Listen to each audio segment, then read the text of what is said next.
ជំរាបសួរពុកម៉ែបងប្អូនមកថ្ងៃនេះសូមតការបង្ហាញពីខ្នាតជុំកន្លងនៅសល់តែមួយហ្នឹងបងណាមួយនេះតាន់ចិត្តអស់ហើយមុននឹងការបង្ហាញលម្អិតពីខ្នាតវិស័យគោបាទសូមមិញនោះខ្ញុំបាននិស័យបាទបានចែកជីវបានខ្នាតកម្រមួយនៅខាងទឹកដីកែវសីមាទឹកដីកែវសីមាវាចូលខេត្តដូគិរីណាខាងខេត្តដូគិរីហើយបើនៅត្រឹមស្នួលមកខាងខេត្តកញ្ចេះដែលបងប្អូនខ្ញុំគាត់ធ្វើការហ្នឹងហើយគាត់ចូលអាសាចេញចូលនៅភូមិជនជាតិណាហើយខ្នាតហ្នឹងខ្ញុំធ្លាប់ឮគាត់និយាយភាសាដែរពួកខ្ញុំថាពួកបងប្អូនខ្ញុំគាត់និយាយទៅបងប្អូនខ្ញុំទៅហៅប្រពន្ធទេបាទនៅខាងកញ្ចេះហ្នឹងគាត់អាសាចូលនៅខាងកៅសីមាហ្នឹងចេញចូលតាមភូមិជាតិហ្នឹងខ្ញុំក៏សាផ្ដាំថាបើសិនជាអូនឯងទៅដល់សួរផងរួមមានខ្នាតបងណាដែលគាត់ឬបានគាត់បានគ្រប់ថែយូរសាកសួរផងអញ្ចឹងណាហើយគាត់ក៏បានប្រាប់ខ្ញុំថាមានខ្នាតតែអីម្នាក់នោះបាទខ្នាតមានដុសស្អីកម៉ូននៅចុងនោះប៉ុន្តែគាត់ព្រមជីវទេបាទប្តីគាត់ទុកថែដែរអញ្ចឹងណាបាទទៅពេលរយៈកាលក្រោយមកនោះប្តីគាត់គាត់ស្លាប់ទៅគាត់ត្រូវការលុយ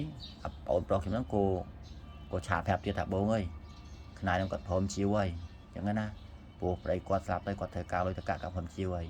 ទៅប្អូនប្រុសគាត់ទៅយកឲ្យខ្ញុំសាមញ្ញហ្នឹងបាញ់លុយយើងកាក់យើងគាត់ហ្នឹងហើយខ្នាតហ្នឹងមែនបងបាទអាចង់នេះកម៉េកម៉សម័យហើយមរះហ្នឹងបាទទូទៅយមរះវាទៅមានអង្គលនេះព្រោះខាងគល់គឺជាកន្លែងនៅជាប់នឹងក្បាលអញ្ចឹងណាជាប់ក្បាលជាប់សាច់យ៉ាងស្នឹមអញ្ចឹងវាសំតែមរះតែនេះអត់ទេនៅចុងនេះវិញបងប្អូនចាំមើលតាមដើមត្អូនឃើញបងប្អូនប្រុសខ្ញុំគាត់ទៅផ្ទាស់ហ្នឹងបាទបងស្រីគាត់ជនជាតិពូណងនៅខាងកៅសីមាហ្នឹងអូតែមើលឃើញហើយគាត់ទៅចែកឲ្យខ្ញុំហ្នឹងស្អាតខ្នាតហ្នឹងទូចតែស្អាតអត់ធម្មរះមកមួយទៅខ្នាតកម្រមានហ្នឹងណាខ្នាតម្រះនៅខាងចុងកម្រមានណាបាទសម្រាប់ខ្ញុំគឺកម្រហើយសម្រាប់ខ្ញុំទោះបីជាខ្នាតយ៉ាងណាក៏ខ្ញុំអត់ថាខ្លាំងបកាយអីចុះអីទេខ្ញុំគ្រាន់តែខ្នាតរបស់កម្រខ្ញុំសំដៅថាវាក្រអញ្ចឹងណាបងខ្ញុំមិនសូវមានអញ្ចឹងទៅហើយខ្នាតនោះដែរតាដែលម្ចាស់គាត់គាត់ប្រាប់មកគាត់បានហ្នឹងខ្នាតនោះមានតែមួយខាងទេមួយខាងទៀតវាបាក់ធំចាញវាព្រោះធំចាញចេញមកជើងរឿងចាញហ្នឹងបាក់ធំនោះបាត់ហើយអាមួយខាងនេះស្អាតអញ្ចឹងណាអញ្ចឹងអាមួយខាងទៀតបាក់មិនដឹងនៅណាទេគាត់រកមិនឃើញទេគាត់ឃើញតែមួយខាងដែលមានល្អអញ្ចឹងបាទខ្នាតហ្នឹងដឹងជាឈ្មោះដឹងទៅបុកអីនេះអញ្ចឹងដែរប៉ុន្តែគាត់ថាជាក់ស្ដែងគាត់បានមកហ្នឹងគឺមានតែមួយខាងហ្នឹងទេអាមួយខាងទៀតបាក់បាត់ហើយបាក់តែមកចាញទៅវិញបាត់ហើយពុកម៉ែបងប្អូនតែចង់បានជុំកន្លងនេះបាទនេះតាន់ចិត្តអស់ហើយសំលៀងនេះសាច់ក្រមបាច់ខ្នាយសាច់ប្រហូតឈាមនេះអញ្ចឹងណាស្រៀងដាច់ខ្លាំងជុំនេះកលាក់ថងចេញមកនេះបុកចូលមាត់វិញនេះដល់សតតែមួយគ្រាប់ហ្នឹងបងចិត្តអស់សមបន្តិចហ្នឹង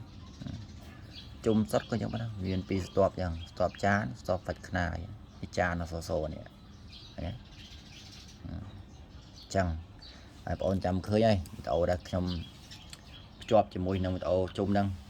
បងប្អូននឹងបានឃើញហើយបងប្អូនយកឲ្យហ្នឹងបាទឃើញស្រឡាញ់មកខាងតូចតែវា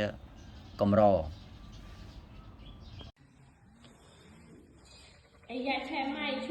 នេះតាន់ឡើងធំមេដៃធំឡើងមេដៃដាក់ណាហ្នឹងតាន់ថ្លៃស្អាតតនេះរូបមនុស្សរូបព្រះពេលសួរទៅគ្រូលេងពីមុនអត់តន់ឃើញច្បាស់ទេណាលេងមើលឃើញដំបូកទេគ្រូលេងឃើញចែកខ្ញុំអត់លក់អង្ការគាត់ឲ្យមកលៀនខ្ញុំមិនលក់អត់លក់ស្អីគេលក់តែខ្ញុំមិនលក់ជនជាតិគេថាមិនចែខ្នាយកណែងកណាចណែងណាច